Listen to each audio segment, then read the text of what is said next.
सभी भाई बहनों को मेरा प्रणाम, नमन, वंदन। गायत्री महामंत्र। ओम भूर्भुवः स्वः तत्सवितुर्वरेण्यं भर्गो देवस्य धीमहि धियो यो नः प्रचोदयात्।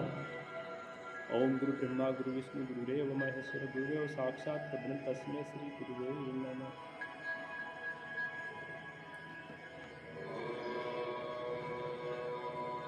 पंचकोशी साधना में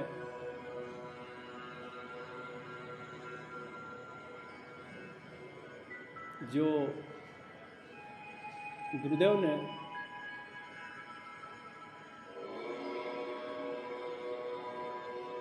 दिशा निर्देश दिए गए, उन दिशा निर्देश का पालन बेहद जरूरी है। जब हमने दीक्षा ली तब हमने संकल्प लिया था कि साधना, उपासना, स्वाध्याय और सेवा। साधना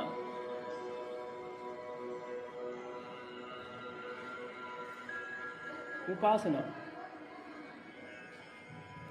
स्वाध्याय और सेवा। हमको ये मालूम होना चाहिए कि साधना हम कर रहे हैं, किस चीज़ की साधना कर रहे हैं या किस चीज़ की हम उपासना कर रहे हैं। साधना और उपासना में इसकी भिन्नता को समझना आवश्यक होता है। उपासना क्षेत्र की बात करें तो उपासना क्षेत्र में गुरुदेव ने अपने वाङ्मय में बताने का प्रयत्न किया गया कि भगवान के 24 अवतारों में अधिकांश अवतारों का, जैसे वाल्मीकि रामायण में राम जी गायत्री के उपासक रहे और उनके गुरु कुलगुरु वशिष्ठ और विश्वामित्र राम जी के गुरु हुए और विश्वामित्र ने गायत्री को प्रकट करने में श्रेय गायत्री के ऋषि विश्वामित्र, जो राम जी के गुरु वाल्मीकि रामायण में राम जी उपासक।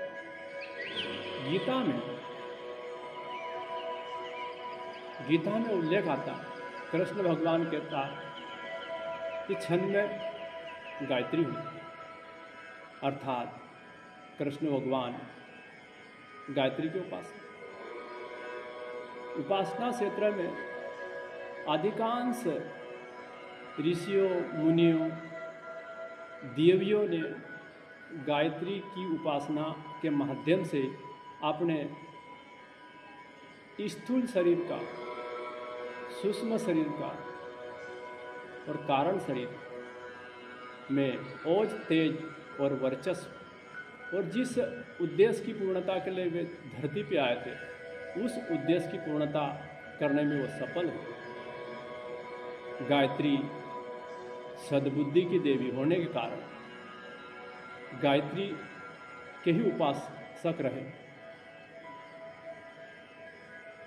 गायत्री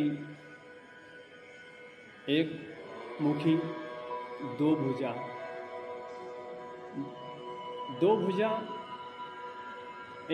एक भुजा में कमंडल, दूसरे भुजा में पुस्तक अर्थात ज्ञान, और कमंडल अर्थात सत्कर्म।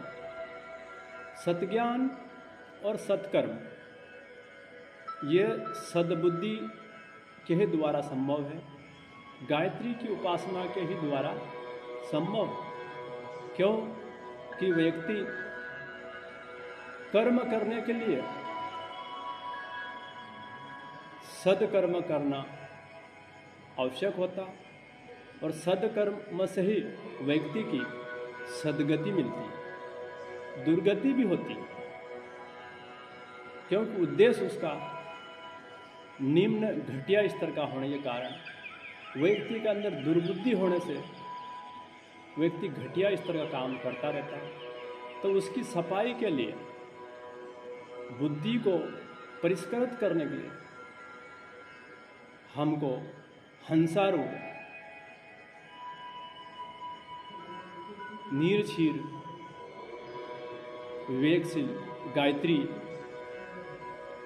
की उपासना करना है। और गायत्री से ही हमारा दुर्बुद्धि का नाश और सद्बुद्धि का उदय होता है, और सद्बुद्धि के द्वारा ही सत्कर्म का कार्य संभव हो सकता है। उपासना क्षेत्र में गायत्री को प्राथमिकता दी गई।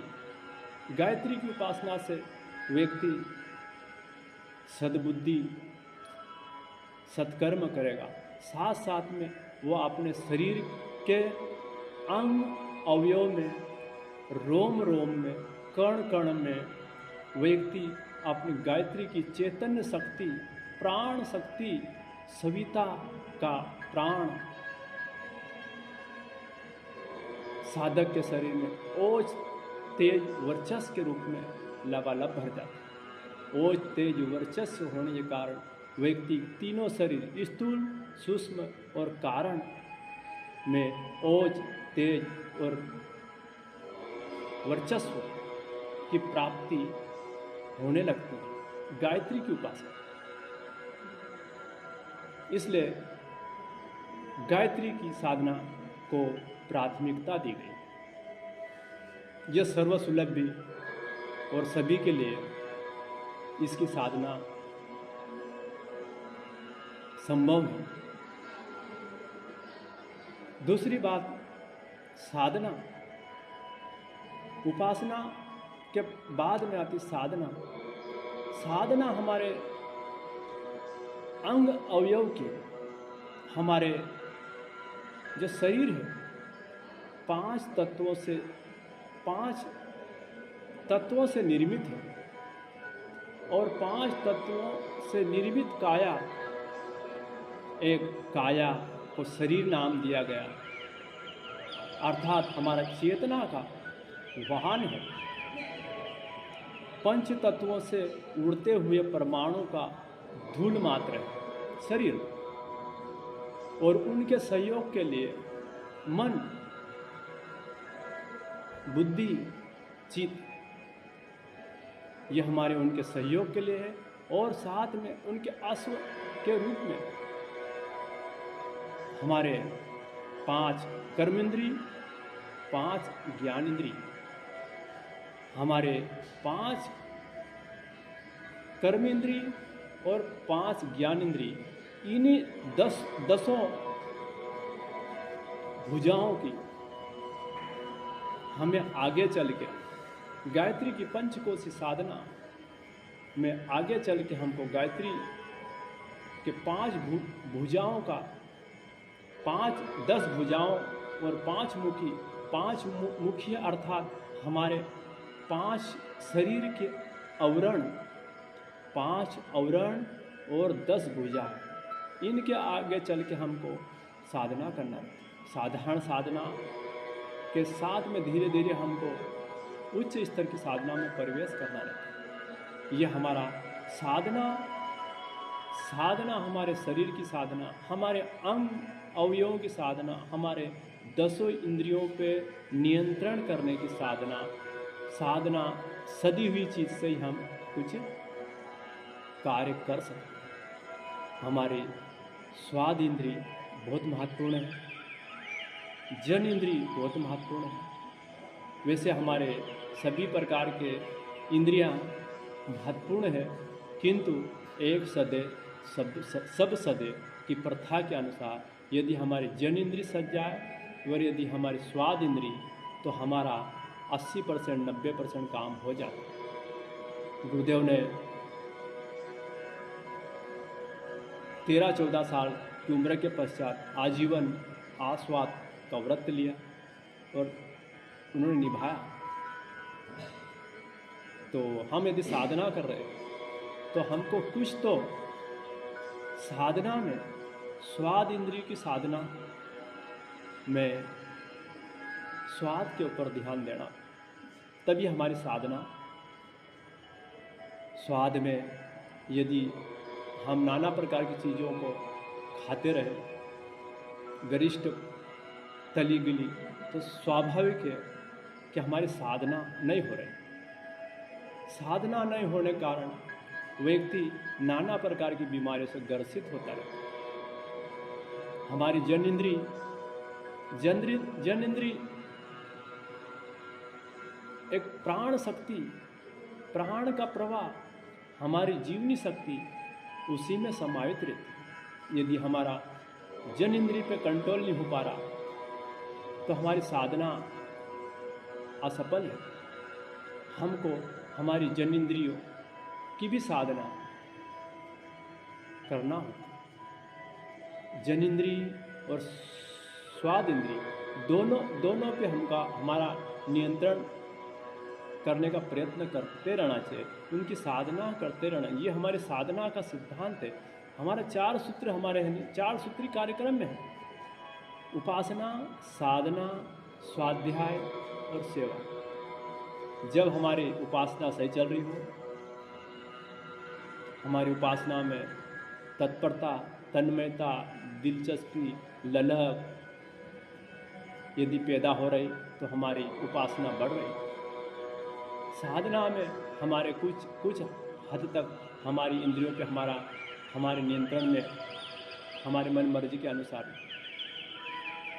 चल रहा, तब हमारी साधना भी सफलता की ओर। फिर स्वाध्याय गुरुदेव ने 3200 किताबों का सर्जन किया। गुरुदेव ने बहुत किताबें, ग्रंथों का सृजन करके हमको दे दिया गया। तो गुरुदेव के साहित्य के ऊपर संसार के बारे में, अपने बारे में, अपनी इंद्रियों के बारे में, इस रहस्य को गुरुदेव ने, हर समस्या का समाधान गुरुदेव ने अपने ग्रंथों में लिख के रख दिया। यदि हम स्वाध्याय करेंगे तो हर समस्या का समाधान होता रहेगा। इसलिए हमको स्वाध्याय करना चाहिए। स्वाध्याय हमारे नियमितता में होना चाहिए। स्वाध्याय किए बिना हम इस रहस्य को हम समझ नहीं पाएंगे। गुरुदेव क्या कहना चाहता है, गुरुदेव का क्या योजना है, गायत्री क्या है, साधना क्या है, उपासना क्या है, इस रहस्य को जानने के लिए हमको स्वाध्याय बेहद जरूरी है। क्योंकि स्वाध्याय के बिना व्यक्ति को संसार का नॉलेज, अपना नॉलेज नहीं हो पाएगा। इसलिए स्वाध्याय जीवन के लिए बेहद जरूरी है। संसार को जानना बेहद जरूरी, अपने बारे में जानना बेहद जरूरी। कारण क्या है कि व्यक्ति यदि संसार और अपने को जान नहीं पाए तो व्यक्ति भय, आशंका, अंधकार, अज्ञानता में यहाँ वहाँ भटकता फिरेगा। यहाँ से मिल जाए, वहाँ से मिल जाए, ये भगवान दे दे, वो भगवान दे दे, ये नहीं दे रहा, वो नहीं दे रहा। इस प्रकार की हमारी मनोभूमि बनी हुई रहती, वो स्वाध्याय के माध्यम से उसका समाधान होता है। स्वाध्याय यदि हमारी नियमित पूर्वक आधा घंटा, 15-20 मिनट जो भी हमारे समय अनुसार यदि करते रहे तो निश्चित है कि गायत्री की साधना, गायत्री की उपासना, पंचकोश की साधना, ये हमारे को समझ आने लगेगी। और समझ आने लगी तो हम संसार को गायत्री विद्या के बारे में कुछ प्रकाश डालने का प्रयत्न कर सकते हैं। कारण कि यदि हमारे स्वाध्याय यदि नहीं कर रहे हो तो हम उसके बारे में प्रकाश डालने में असमर्थ रहेंगे। स्वाध्याय के पश्चात आती सेवा ये हमारे तीनों कर्म यदि उपासना सही चल रही हो, साधना सही चल रही हो और स्वाध्याय चल रही हो, तो सेवा करने के लिए व्यक्ति पुरुषार्थ के लिए, परमार्थ के लिए व्यक्ति को ललक जगेगी, उत्साह जगेगा। परमार्थ के लिए व्यक्ति हर स्थिति में व्यक्ति कार्य करने के लिए निकल पड़ेगा। कारण कि उसको समझ पड़ गया मैं क्या हूँ, संसार क्या है, और मेरे को मैं करके व्यक्ति जो जीता, मैं शरीर नहीं, मैं आत्मा हूँ। व्यक्ति मैं समझने के कारण वो संसार को और मेरे को नहीं समझने के कारण मेरे लिए करता रहता, मेरा परिवार, मेरा शरीर, मेरा संसार, मेरा व्यक्ति वेष्टि में जी रहा हूँ। वेष्टि का भान होने से व्यक्ति समष्टि में परिवेश करने लगता है, अपनापन दूर होने लगता है। अपनापन दूर होगा तो समझ जाता कि मैं शरीर नहीं, मैं आत्मा हूँ।